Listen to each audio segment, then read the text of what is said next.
سەرەتا بە خێراتنی جەنابتانە کەرێمە وەکو کەناڵ وەکو ڕێکخراوی ڕەشماڵ بۆ کللتور و ڕۆشنبیری کۆمەڵایەتی کە ساڵانێکی دوورودرێژە لە هەموو یاد و بۆنەوە ئاهەنگەکان هەڵەسین بە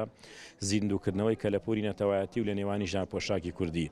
ئێمە هەمیشە لە یاد و بۆنەکانە هەوڵمانداوە هەموو ئەو ئەندامە ئەو ڕێکخرا و ئەندامی ڕێکخراوە خاوەن پێداوی سێتایبەتیانە بەسەرکەینەوەکە زیاتر پێویستە خزمەتیان بکرێت کە خوشک و برای ئێمن هاودینی و هاونیشتیمانی ئێمن لە پرۆژەی ئەم ساڵیژمانە لە درێژەی کار و چالایەکانمانە کە پۆشتەکردنەوەی سەرەتای پرۆژەکەمان بۆ 500 کەس بوو لە ئەندامانی خاوەن پێداویستی تایبەت، بەڵام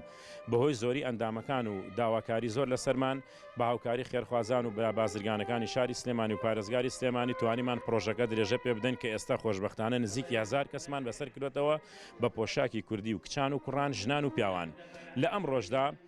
کە یەکێکە لە چالاکیەکانمان بەسەرکردنەوەی ڕێکخراوی نابینایان و ئەندامەکانی ئەوانە لە خانمان و لە کوڕان و بەسەرکردنەوەیان بە پۆشاکی کوردی. هیوامان وایە لە ئایندەشدا کە ئەو چالاکیانی کە بەردەوام ئەبێ هەتاک و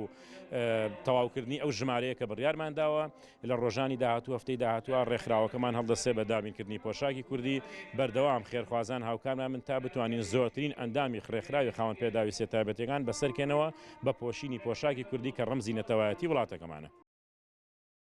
بەڵێ سەرەتا دەستخۆشیتان لێ دەکەم. دیارە ئێمە کۆشێتی نابینانی کوردستان بە پێویستمان زانی ئەمڕۆکە یعنی یادی ژنانە یەکی 8 مارسە یادی ژنانە. ئێمە ڕێکخراوەکەمان حەزمان کرد کە